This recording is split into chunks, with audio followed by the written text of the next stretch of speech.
Hey, Maple, man. Yeah, it's all about tempo with this composition. Bay has really yet to play a big assassin game. Yes, he had that one Silas game that he did pop off really, really hard, but at the same time, they had scaling going their way as well. This time, if they don't get snowballed ahead in the mid game, I see a lot of concerns headed into late game. Absolutely. We have seen Bay on Vex. We have seen him on Ari. So it's not that we haven't seen him play Assassin-y champions, but we've certainly not seen something like this LeBlanc. And it'll be curious to see how the mid lane goes. Very electric. It's a couple of electrocutes starting out in that mid lane. No surprises there as we get underway. Glacial Augment's actually on the Nautilus side. So Nightstar Kaiwing has actually opted to instead go for Aftershock. Yeah, going for the Aftershock here instead of the Glacial Augment. I mean, both Keystones are very, very viable and don't have a whole lot of issues with either. And it will be a late invade that will get spotted out here, but they won't do anything. It's just going to be a ward onto Raptors. Nothing special there. And yeah, so nothing too flashy. Level 1, and it makes a lot of sense for PSG, right? They want to just kind of play safe, make sure that they get to play their game. They don't. They're a team that just, hey, if we don't need to change anything, why should we? Exactly, and I think it's on Deep Cross to prove that they are going to need to make the change. Now, Leaky is going to hope to have a little bit of a more fun top lane this time, but unfortunately, Hanabi knows the matchup. Hanabi knows how to deal with this. He just tosses a couple of boomerangs his way, and he's going to trade out a little more efficiently. Pre-6, I think Leaky could have a slightly hard time here. Juhan going to get that great start off on the Volibear. Himself, the blue buff leashed over to the Gromp, and ooh, Woody does go in early for some trading. Unfortunately, hooks a minion. Yeah, doesn't get the lollipop in that instance, and eats a little bit of a health trade. Unified going for a ward, okay. It is against, of course, Nocturne, so you're not too worried about early ganks coming in from this champion. Wants to hit level 6, and that's when he starts making these moves on the map. And I think it makes a lot of more sense for DCG, because Hana on the Viego wasn't very proactive at all, trying to force plays, ended up farming to level 6, and that's not what you want to see on early game Viego. You want to see a little bit more action in certain drafts, and that was definitely a draft that he was really just primed to be the main carry of, that he didn't take the reins of. Absolutely. I think that was trouble for Deep Cross for sure. I do want to take a minute to talk a little bit about Nesty on this Ari, because you're right, we didn't see it. Okay, I'll talk about it later, because the hook does land this time. Not a whole lot of trading. There we go. We didn't see this at all out of him during the regular split, even as Ari started to become more and more fashionable for the mid lane. And when he does bring it out, it's up against the likes of Minji, who was playing Twisted Fate both times. And it was okay. In lane, definitely not as impressive. But in the late game, he definitely started to pop off. Fairly defensive build. Juhan going to be wandering in now, too, with the bottom side. Woody quick flash away, but followed up by Juhan. Kriskata back to the safety of the tower. Exhaust and ignite, and oh, dear. That's going to be first blood for Deep Cross. PSG thought they had it in the bag. They got taken down. Ooh, that was a big misplay coming in from Juhan there. Flashes forward when there's really no reason to, and gets massively punished because he gets stunned within turret range. That turret adds in just enough damage for the side of Deep Cross to secure themselves that first kill. And now, okay, they want double buffs. They do. Woody a little low, though, unfortunately. I think he's going down in the trade. Flashes for it. Could be 2 kills. Kriskata going to try for the 1v1. Yeah, I think they're just going to trade it right back here. Kriskata, oh, he flashes at the final second. Unified lives!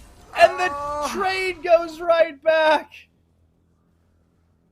Oh my lord, it's just a massive disaster. It's just not, it's not even the small disaster. That's potentially just game number 2. That's a throw. That's a 4-minute throw, Nightstar. Let's watch this again. Woody just face checks this brush, and he gets caught, takes a bunch of damage, and they opt to try and fight this. Kriskata could have just walked away. He thought he got the outplay, but oh man. And then he loses his nerve at the last second. I think that's rookie mistakes, rookie nerves right there. Yeah, ends up flashing downwards instead of up towards the river. Maybe that would buy him some extra time to make his escape. But 2 for 0 for PSG. The rookies not looking too great. Both Leaky and Cascada underperforming at the start of this series. And that's not what you want to see given how much low damage percentage Nesty has. Yeah, all right, Bay, gonna find 4 members in his Everyone lane. is all the CC misses. He just says, all right, I didn't invite y'all to the party. What the heck just happened? Meanwhile, up at the top, it's just trades of health once again.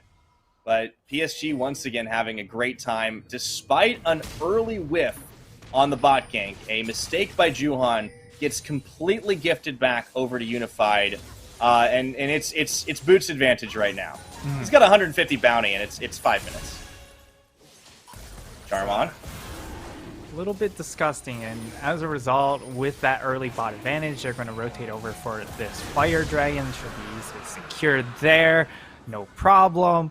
And I mean, Cascada and Woody, at the very least, were able to burn the flash on to Bay, so that will be a summoner burned, and they didn't lose necessarily a ton off of that roam, since they don't want to lane as much as possible at the moment because of I don't know if they look comfortable laning.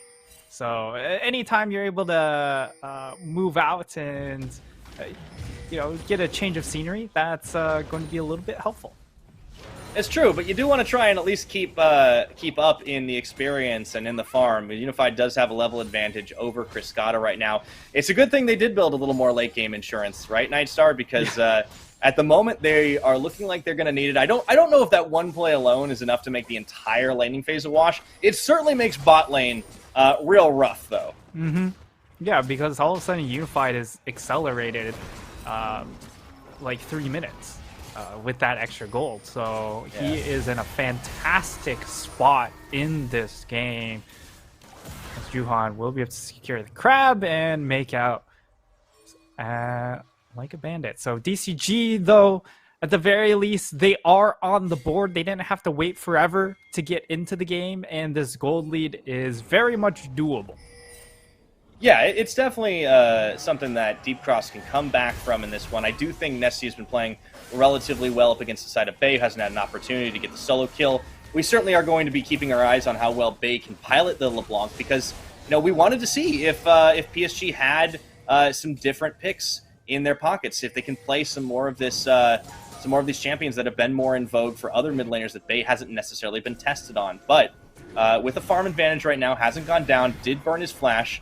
I want to see if Deep Cross make a return play, because Hana is now level 6, going to go on the Rift Herald, and we'll have to see where he ends up trying to drop it. Meanwhile, Leaky avoids the damage from Hanabi, does get Nard against the wall. Chickens on into the mini Nard form, can't really chase any further, though. He's forced to back out. Juhan, meanwhile, going to be moving into Deep Cross jungle, doesn't face check Cascada wait. yet. Oh, unfortunate. They passed like ships in the night. I don't know if they passed each other, but Nesty trying to make a play. Oh. Okay, they do land the charm onto Kaiwing into the hook. That's going to be the kill onto Kaiwing. Cascada gets it back, and that is sorely needed for Deep Cross's bot lane.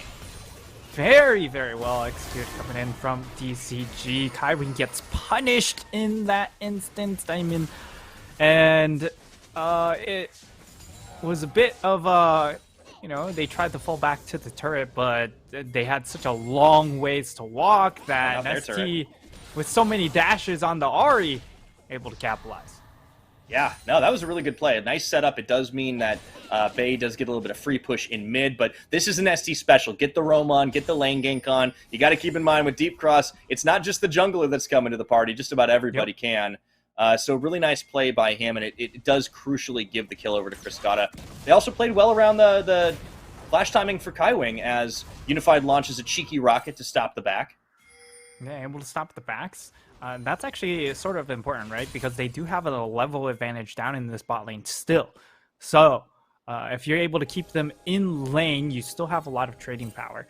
However, Hana's around. Is hanging out towards this bottom side, which means that it will be very difficult for them to force that advantage.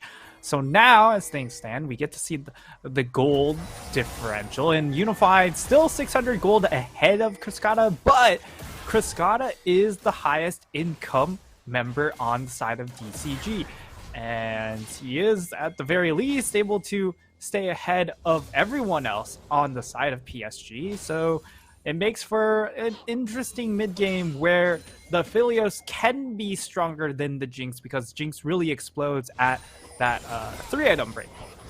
Yeah, and critically, that gold lead that Unified has, that's the entire gold lead in the game right now. So everywhere else on the map, it's actually going relatively even despite some farm differentials. You see Leaky actually has a bit of an edge over Hanabi here, having a much better game. And he doesn't really have to do as much. Sure, he has a lot of kill threat at the moment, but he can now just use that to try and deny. I feel like if you're Hanabi, you actually don't want to go Mega Gnar because you're forced into melee range. Hana still sitting on that Eye of the Rift Herald, going to look for an opportunity. Got to be careful not to go too deep as Juhan is here. Kaiwing and Unified going to get spotted in Tri-Brush, and it's Ward Wars down on the bottom side. Yep, Ward Wars, but will be one out by DCG, and the ward game is very, very important here for PSG because of the fact that they have to deal with a champion like Nocturne who can just well, level 1 ult isn't that far, but it's still very dangerous as they are setting up a bit of a Fnatic bush. Hana gonna just pop the Rift Herald blind at the moment. They don't know this is happening, but they're gonna call a bluff anyways.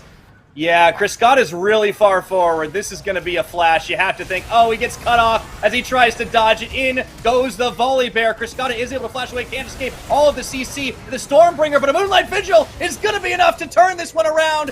Unified is still picking up the kill, and Nestie's coming to the party, but so is Bay into the Charm Orb of Deception with a huge shutdown, as they should be able to clean up onto Kaiwing as well. Bay's bailing out, and it's 2 kills for the mid lane of Deep Cross Gaming. Oh, and it's finally a big trade for the side of DZG. They're able to win out 3-4-2 in that instance. And a bit of a misposition coming in from Unified. He flashes forward to get that first reset, but he continues to play very far forward, and as a result, Nestie is able to swoop on in like Batman and finish off the kill on to Unified. Get that shutdown, and that's so much gold going into the pockets of these DCG carries. Man, Cascada honestly should have been dead to rights here. He burns both his summoners to get away, nearly manages it, turns a big Moonlight Vigil, and Unified has absolute tunnel vision. Gets the reset, and then he's just caught in no man's land. Nestie shows up at the perfect time, and I do think we are seeing Nestie show up a little more on this Ahri than Bay is on the LeBlanc. Yeah, so far, Nestie able to influence the map, but Hana in trouble. Yeah, Hana's going to be taken so low in this one. Didn't get the opportunity. No paranoia either. Now it's Deep Cross who are caught out in no man's land. That is going to be the Gale Force pop. They try to turn a fight, but they're sandwiched. Unified is going to open this one up, looking for Woody on the reset. Burns his flash to try and get away. Lands in the Sky Splitter, and he's just slowed for days as he hooks his way to freedom. The chase continues. Nightstar. Woody tries to escape through all the CC. The big bear's coming. Oh no, Nestie! He whiffs out of the charm, and finally they take him down. Meanwhile, Unified's just free farming, free pushing. Oh my god, it was a little bit labored for that last kill, but the job is done nonetheless, and they will secure themselves plates in the bot lane, a bunch of more kills, and that additional dragon. So everything really going PSG's way in that last fight, and now Hanabi just dumps his cooldowns, trying to get a little bit extra poke here. So far in this top lane, it's been, you know, nothing too flashy. It's just been kind of almost like a tank battle in that it's just been farming back and forth. But Hana gets caught out, and the moment he gets caught out, like DCG, they want to collapse on this. The bot lane wants to collapse, but because he dies, all of a sudden, they're the ones stuck in the middle of nowhere. And there's just nothing Nestie can do in that situation. Everyone's dying around him. He's just like, all my friends are dead. Yeah, no, it's the worst feeling. So it does mean Unified gets a few more pop-offs, has himself a gold bounty now, and You know, 4-1 on a Jinx is a score you're pretty happy with at about 15 minutes.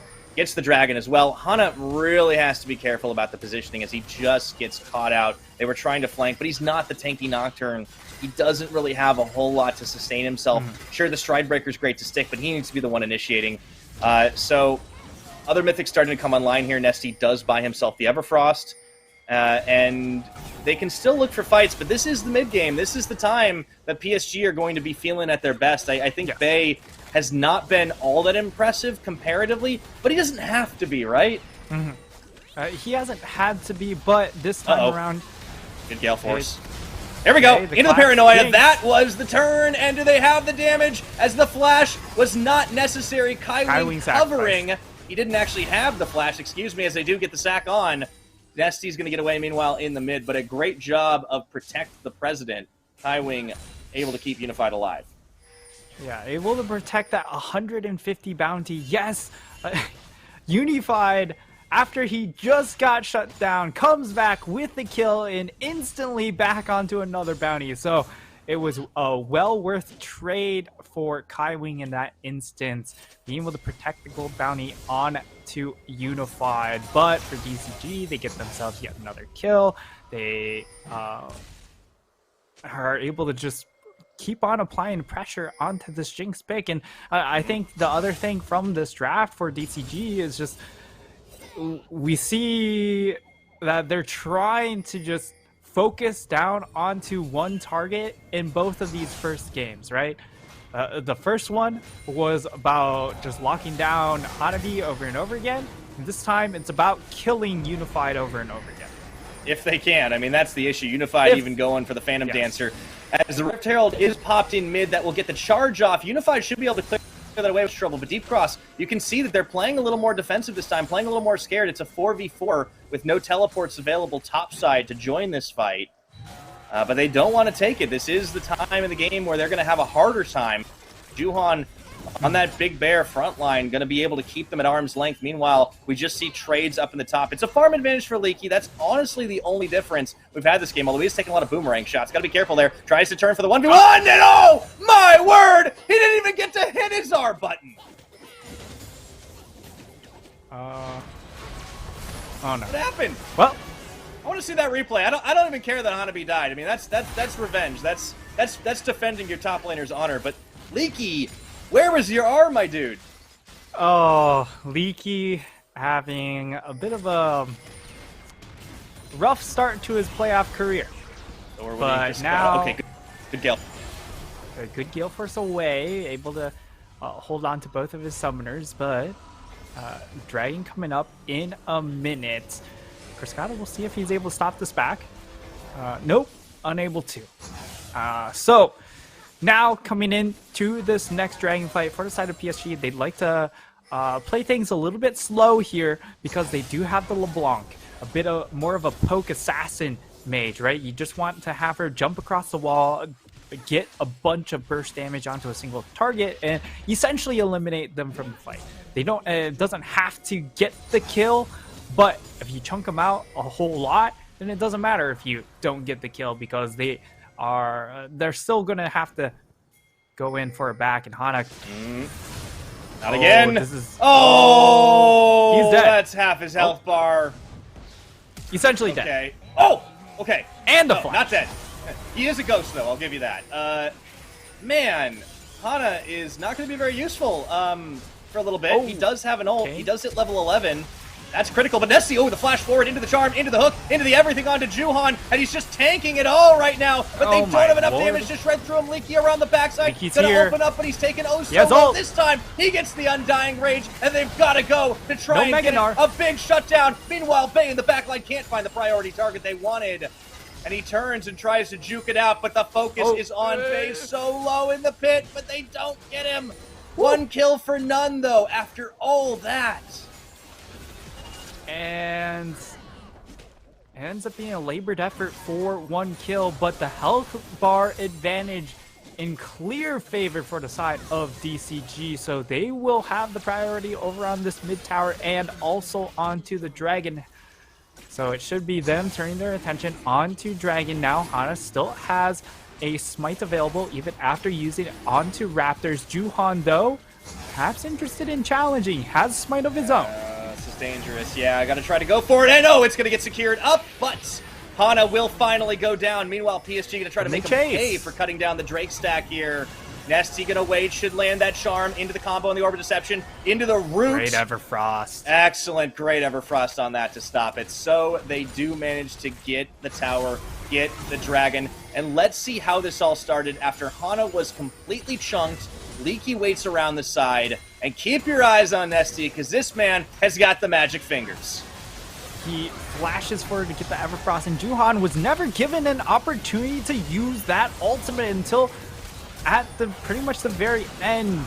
And the other thing was the teleport coming in from the Gnar. He comes in as mini Gnar, so doesn't have the opportunity to swing the fight over up in that top side. Before he teleported in, he was Mega, so once he teleports in, there's no chance for him to get Mega Gnar back because it just expired. So that is PSG not having the fight window right there, and DCG able to take advantage. So these are the small openings that we expect to see coming out of DCG, being able to leverage those advantages into small wins.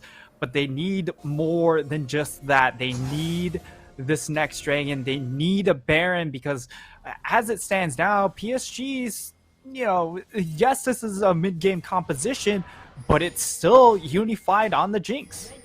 That's true. There's always pop-up potential there. But speaking of the Jinx, the tables have turned here, Nightstar, as there's now a bounty on the Aphelios as he was able to pick up the kill. Really nice juggling as obviously Unified goes ahead and pops a stopwatch. It lets them set up for the opportunity that instead of Leaky getting the kill, they give it over to Criscata. He buys a Bloodthirster with the proceeds, so he's going to have more sustain going into this game. And now we are going to see a much more even game at the 22-minute mark. The Drake stack has been cut. Critically, we also have this Hexgate Rift to keep in mind. A lot of mobility, a lot of good setup. Deep Cross, one of the issues they've been running into so far in this series is they've just been outflanked by the side of PSG. Well, now they have the opportunity to cover them. Leaky does run into Juhan.